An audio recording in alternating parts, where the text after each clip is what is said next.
60% സമ്പുഷ്ടീകരിച്ച യുറേനിയം റഷ്യക്ക് വേണമെങ്കിൽ കുറച്ചു കാലത്തേക്ക് അവിടെ സുരക്ഷിതമായി സൂക്ഷിക്കാം. റഷ്യ പൊതുവെ പുറത്ത് കാണിക്കാനാവില്ല എങ്കിലും ലേശം സന്തോഷത്തിൽ തന്നെയാണ്. ഇറാനും അമേരിക്കയും കൂടി പാകിസ്ഥാന്റെ മധ്യസ്ഥതയിൽ എത്ര ചർച്ച ചെയ്താലും പൂർണ്ണമായ ഒരു എഗ്രിമെന്റിൽ എത്താൻ കഴിയില്ല.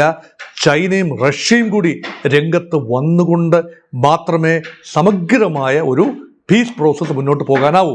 യുദ്ധം തുടങ്ങിയപ്പോൾ മുതൽ ഇതുവരെ ഇറാന് കുറെ പിടിച്ചു നിൽക്കാൻ കഴിഞ്ഞത് റഷ്യയും ചൈനയും ഇറാന് കൈമാറിയ വിവരങ്ങളുടെ കൂടെ അടിസ്ഥാനത്തിലാണ്. വിദേശകാര്യ വിദഗ്ധൻ ഡോക്ടർ മോഹൻ വർഗീസ് ഒപ്പം ചേരുകയാണ്. ഡോക്ടർ മോഹൻ വർഗീസ്, പശ്ചിമേഷ്യയിൽ സംഘർഷം പുകയുന്നതിനിടെ ഇറാനെ പൂർണ്ണ പിന്തുണ പ്രഖ്യാപിച്ച് റഷ്യൻ പ്രസിഡന്റ് വ്ളാഡിമിർ പുടിൻ കഴിഞ്ഞ ദിവസം രംഗത്തെത്തിയിരുന്നു. റഷ്യൻ സന്ദർശനത്തിനെത്തിയ ഇറാൻ വിദേശകാര്യമന്ത്രി അബ്ബാസ് അരാക്ചിയുമായി മോസ്കോയിൽ നടത്തിയ കൂടിക്കാഴ്ചയിലാണ് പുടിൻ ഇറാന് പിന്തുണ പ്രഖ്യാപിച്ചിരിക്കുന്നത്. ഇറാന്റെ താൽപര്യങ്ങളെ പിന്തുണയ്ക്കുന്നതിനും സമാധാനം പുനഃസ്ഥാപിക്കുന്നതിനും തങ്ങളാൽ സാധ്യമായതെല്ലാം ചെയ്യുമെന്നാണ് പുടിൻ പറഞ്ഞത്. ഇറാന് വേണ്ടി റഷ്യ നേരിട്ടിറങ്ങുമെന്ന് കരുതാനാകില്ല. എങ്കിലും പുടിന്റെ സഹായ വാഗ്ദാനത്തെ വരികൾക്കിടയിലൂടെ വായിച്ചാൽ എന്താണ് മനസ്സിലാകുന്നത്?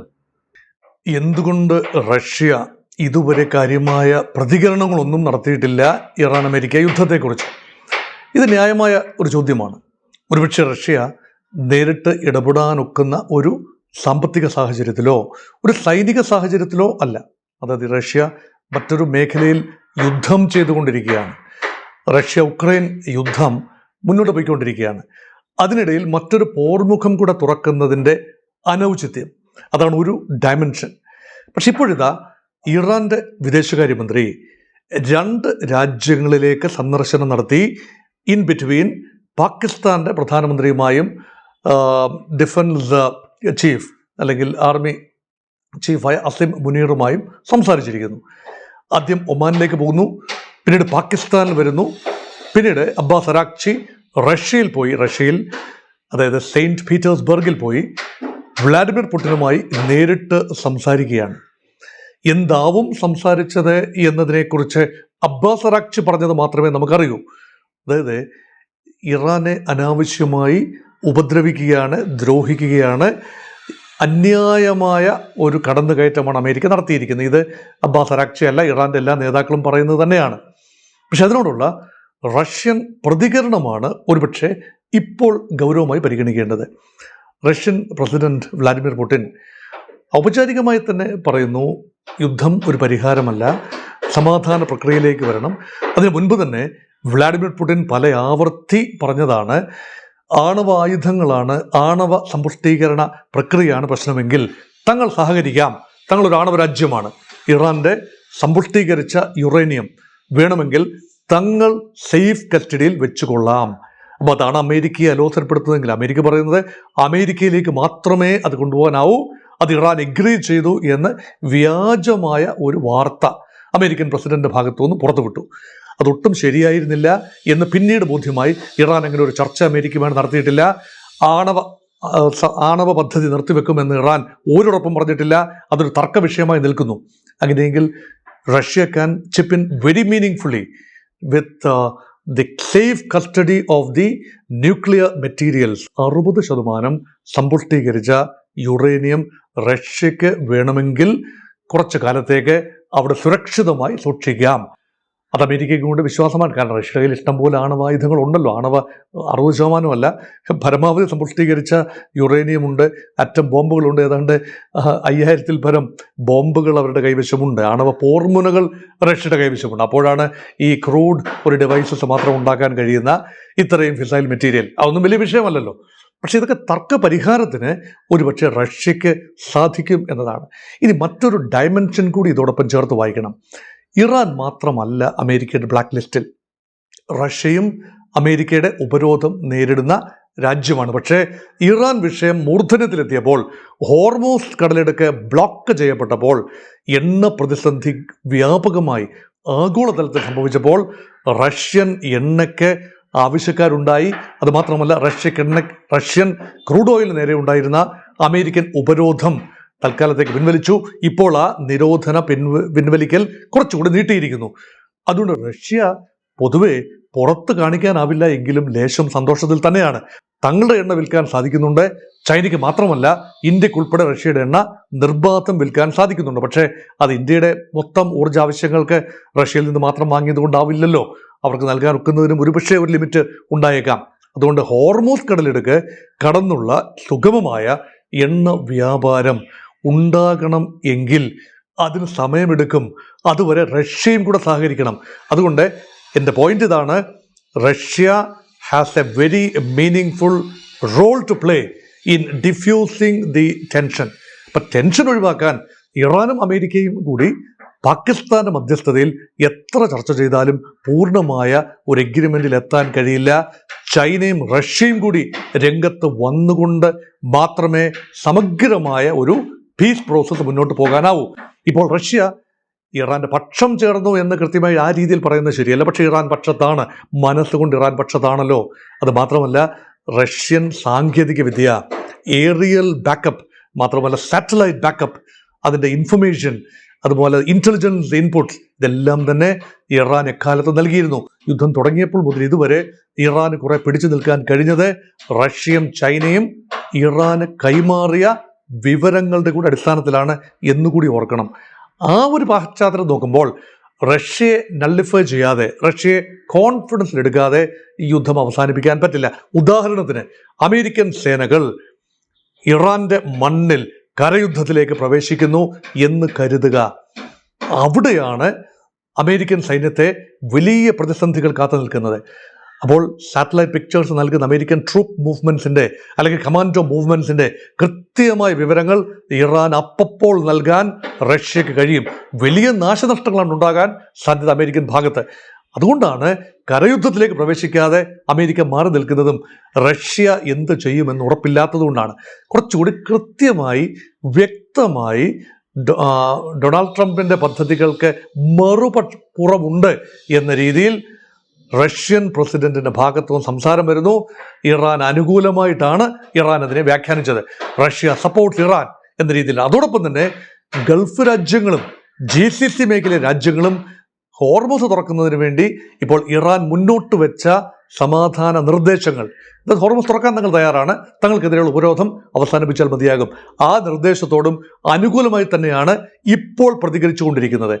അപ്പോൾ റഷ്യയുടെ മനംമാറ്റം എന്ന് പറയാനാവില്ല എങ്കിലും റഷ്യയുടെ ഇപ്പോഴത്തെ ദൃഢമായ ഒരു കാൽവയ്പ് ഒരുപക്ഷെ അമേരിക്കയെ ഇരുത്തി ചിന്തിപ്പിക്കാൻ പര്യാപ്തമാണ്.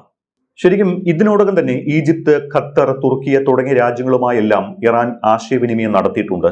ഇതിന് പിന്നാലെയാണ് റഷ്യയുടെ കൂടി പിന്തുണ ഇറാൻ ഉറപ്പാക്കിയിരിക്കുന്നത്. ഇറാന്റെ മോസ്കോ സന്ദർശനത്തിന് അതീവ പ്രാധാന്യമുണ്ട് എന്ന് വിദഗ്ധർ നേരത്തെ തന്നെ ചൂണ്ടിക്കാട്ടിയതുമാണ്. റഷ്യയുടെ ഈ നീക്കത്തെ അമേരിക്ക എങ്ങനെയാകും നോക്കിക്കാണുക? ഇവിടെ മൾട്ടിപ്പിൾ പ്ലെയേഴ്സ് രംഗത്ത് വരികയാണ്. യുദ്ധം 40 ദിവസം കഴിഞ്ഞപ്പോൾ വെടിനിർത്തൽ വരുന്നു. അതിപ്പോൾ 2 ആഴ്ചയായി തുടരുന്നു. ഇനിയും ഒരുപക്ഷെ വെടിനിർത്തൽ കൂടുതൽ തുടരാനുള്ള സാധ്യതയുണ്ട്. അതിനിടയിൽ സമാധാന നീക്കങ്ങളുമായി രണ്ടു പക്ഷവും പാകിസ്ഥാനുമായി സംസാരിച്ചു കൊണ്ടിരിക്കുകയാണ്. ആ ഒരു പശ്ചാത്തലത്തിലാണ് ആ മേഖലയിലെ പ്രധാനപ്പെട്ട ശക്തികൾ, അത് തുർക്കിയാണ് ഒരു ശക്തി. തയ്യിബ് എർദോഗാന്റെ തുർക്കി ഒരു സിവിലൈസേഷണൽ പവറാണ്. അമേരിക്കൻ ചേരിയായ നെയ്റ്റോ അതിൽ അംഗത്വമുള്ള രാജ്യമാണ്. പാർട്ട് യൂറോപ്യൻ പാർട്ട് ഏഷ്യൻ പവറാണ് തുർക്കി. ഇസ്ലാമിക ലോകത്തെ നിർണായകമായ സാന്നിധ്യമാണ്, ഒരു സൈനിക ശക്തി കൂടിയാണ്. അപ്പം തുർക്കിയൊന്നും യുദ്ധത്തിൽ നേരിട്ട് ഇടപെടാൻ ഒരു സാധ്യതയുമില്ല ഈ വാഗ്ധോരണി അല്ലാതെ. പക്ഷേ തുർക്കിയുടെ ഐക്യദാർഢ്യം വളരെ പ്രധാനപ്പെട്ടതാണ്. Iran is in A crisis situation. അപ്പോൾ അവിടെ തുർക്കി എങ്ങനെയാണ് പ്രതികരിക്കുന്നത്? തുർക്കിയുമായി നിരന്തരം കൂടിയാലോചനകളാണ്. അബ്ബാസ് അറാഖ്ചിയും മറ്റുമൊക്കെ തുർക്കിയുമായി നിരന്തരം ആലോചനയിലാണ്. പാകിസ്ഥാന്റെ നേതൃത്വവും തുർക്കിയുമായി നല്ല ബന്ധത്തിലാണ്. ഇന്ത്യ തുർക്കി ബന്ധങ്ങൾ ഉലയാൻ തന്നെ കാരണം ഈ ഓപ്പറേഷൻ സിന്ദൂർ സമയത്ത് തുർക്കി പാകിസ്ഥാന് നൽകിയ സഹായം അത് തീർച്ചയായും ഇന്ത്യയെ ലേശം അലോസരപ്പെടുത്തിയിട്ടുണ്ട് എന്നത് സത്യവുമാണ്. പക്ഷെ പാകിസ്ഥാന്റെ മധ്യസ്ഥതയിൽ നടക്കുന്ന നീക്കങ്ങളിൽ തുർക്കി ഒരു പങ്കാളിയാണ്, നേരിട്ടല്ല, ഇൻഡയറക്റ്റ് പാർട്ട്ണറാണ്. അതേപോലെ തന്നെ ഈജിപ്ത് പലപ്പോഴും സമാധാന പ്രക്രിയയിൽ വലിയ പങ്ക് വഹിക്കുന്ന രാജ്യമാണ്. മേഖലയ്ക്ക് തൊട്ട് പുറത്തുള്ള രാജ്യമാണ്, ഇറാനുമായി ലേശം അകലം പാലിക്കുന്ന രാജ്യമാണ്. പക്ഷേ ഒരു സിവിലൈസേഷണൽ പവർ കൂടിയായ ഈജിപ്ത് ആഫ്രിക്കൻ രാജ്യമാണ്, ലേശം പ്രദേശം ഏഷ്യയിലേക്ക് തള്ളി നിൽക്കുന്നു എന്നും ഓർക്കുക.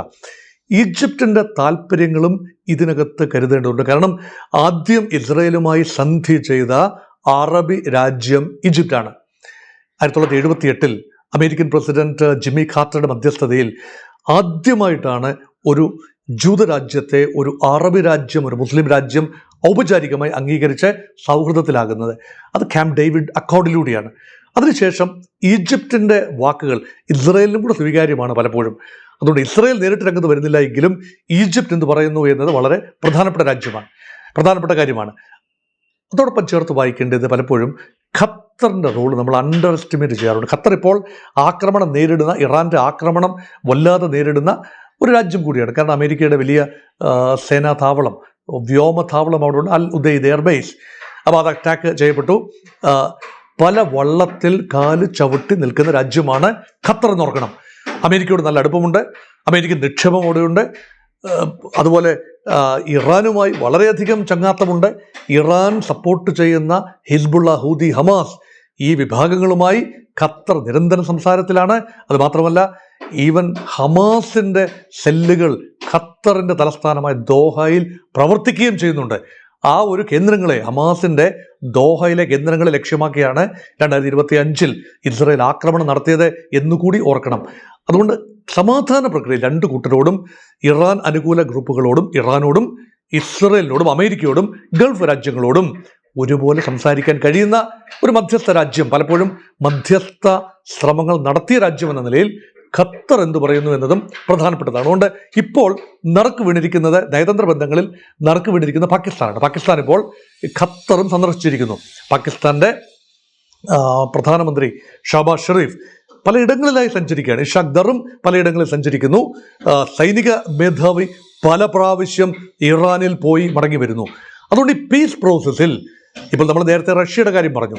ഇപ്പോൾ ഇതാ റഷ്യക്കൊപ്പം തന്നെ മറ്റ് രാജ്യങ്ങളും കൂടി ഈ പ്രക്രിയയിൽ അദൃശ്യമായ പങ്കാളികളാണ്. ഇവരുടെ എല്ലാം താല്പര്യങ്ങൾ ഒരു രീതിയിൽ അല്ലെങ്കിൽ മറ്റൊരു രീതിയിൽ ഇൻവോൾവ് ആണ്. അറബ് രാജ്യങ്ങളെ സംരക്ഷിച്ചു നിർത്തുക, ഇത് എല്ലാവരുടെയും കോമൺ ആവശ്യം തന്നെയാണ്. ഇറാനാണ് മറുപക്ഷത്ത് നിൽക്കുന്നത്. GCC മേഖലയിലെ സാമ്പത്തിക ഭദ്രത, സുരക്ഷ, ഇതെല്ലാം തന്നെ വളരെ ബുദ്ധിമുട്ടായിരിക്കുമ്പോൾ ഇത് അറബ് ലോകത്തിൻ്റെ, അത് ഇസ്ലാമിക ലോകം മൊത്തത്തിൽ പറയാം, ഇസ്ലാമിക ലോകത്തിൽ തന്നെ രണ്ട് വിഭാഗങ്ങളാണല്ലോ മറിഞ്ഞിരിഞ്ഞ്. ഒരു വശത്ത് GCC രാജ്യങ്ങളും മറുവശത്ത് ഇറാനും.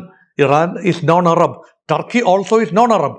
അതേസമയം സൗദി അറേബ്യ, ഈജിപ്റ്റ് ഉൾപ്പെടെയുള്ള GCC രാജ്യങ്ങളും ഈജിപ്റ്റും എല്ലാം അറബ് രാജ്യങ്ങളാണ്. അപ്പോൾ അറബി നോൺ അറബി എന്ന വ്യത്യാസമൊന്നുമില്ലാതെ ഇസ്ലാമിക ലോകത്തെ മിക്ക രാജ്യങ്ങളും ഒരുമിച്ച് നിൽക്കേണ്ട ആവശ്യകതയും ആത്യന്തികമായി തങ്ങൾ പ്രശ്നം പരിഹരിച്ചു കൊള്ളാം എന്ന് ആത്യന്തികമായി അമേരിക്കയോട് പറയേണ്ട ഒരു സാഹചര്യം വന്നാൽ, ഒരുപക്ഷെ അമേരിക്കയാണ് ഇവിടെ പ്രശ്നം. ഇസ്രായേൽ ഉൾപ്പെടെയുള്ള മേഖലാ ശക്തികളെ തങ്ങൾ പരസ്പരം സംസാരിച്ച് സെറ്റപ്പ് ആക്കിക്കൊള്ളാം, നിങ്ങൾ ഇവിടെ വന്ന് കുളം കലക്കണ്ട എന്ന് ആത്യന്തികമായി അറബ് രാജ്യങ്ങൾ പറയുമോ? അത് പറയില്ല എന്ന് പറയാൻ ഞാൻ ആളല്ല. പക്ഷേ ആ രീതിയിലേക്കാണ് ഇപ്പോൾ കാര്യങ്ങൾ നീങ്ങുന്നത്. ഇപ്പോൾ പരസ്യമായി ഒരു GCC രാജ്യവും അമേരിക്കയെ തള്ളി പറയില്ല. പക്ഷേ ദീർഘകാലാടിസ്ഥാനത്തിൽ ഇറാൻ ആവശ്യപ്പെടുന്നത് അമേരിക്കൻ സേനാ സാന്നിധ്യം ഇറാനെതിരെയുള്ള നീക്കമെന്ന നിലയിൽ അവിടെ നിലനിർത്തുമ്പോൾ ശാശ്വതമായ സമാധാനം എങ്ങനെ വരും? അവിടെയാണ് റഷ്യയോട് ചോദിക്കുന്നത്. അമേരിക്കയ്ക്ക് ആ മേഖലയിൽ കടന്നു വരാമെങ്കിൽ ഇറാൻ ആഗ്രഹിക്കാം റഷ്യ കൂടി ആ മേഖലയിലേക്ക് കടന്നു വരണം. സൈനികമായിട്ടല്ല, പക്ഷെ റഷ്യയുടെ ഒരു ചിന്ത വരണം. ഇപ്പോൾ നിലവിൽ റഷ്യയുടെ വലിയ സാന്നിധ്യമില്ല. അറബ് രാജ്യങ്ങളുമായിട്ടെല്ലാം റഷ്യ നല്ല ബന്ധത്തിൽ തന്നെയാണ്. റഷ്യക്ക് ഓയിൽ വേണ്ടവരിൽ നിന്നും മറ്റു കാര്യങ്ങൾ റഷ്യയുമായിട്ടുള്ള സാങ്കേതിക വിദ്യ ഒക്കെ സഹകരണങ്ങളുണ്ട്, ഇല്ല എന്ന് പറയുന്നില്ല. വിമാനങ്ങളൊക്കെ അറബ് രാജ്യങ്ങൾ മിക്കതും അമേരിക്കയുടെ വിമാനങ്ങളാണ്. ചില രാജ്യങ്ങൾ റഷ്യയുടെ വിമാനങ്ങൾ മുൻപ് വാങ്ങിയിരുന്നു. ഇറാഖ് ഉൾപ്പെടെയുള്ള ഈജിപ്തും ഒക്കെ മുൻപ് റഷ്യൻ വിമാനങ്ങൾ വാങ്ങിയിരുന്നു എന്നതും വിസ്മരിക്കുന്നില്ല. പക്ഷേ Russia is coming as a key player. മേഖലാ ശക്തികൾ നിരന്തരം ഈ വിഷയം സംസാരിക്കുന്നു.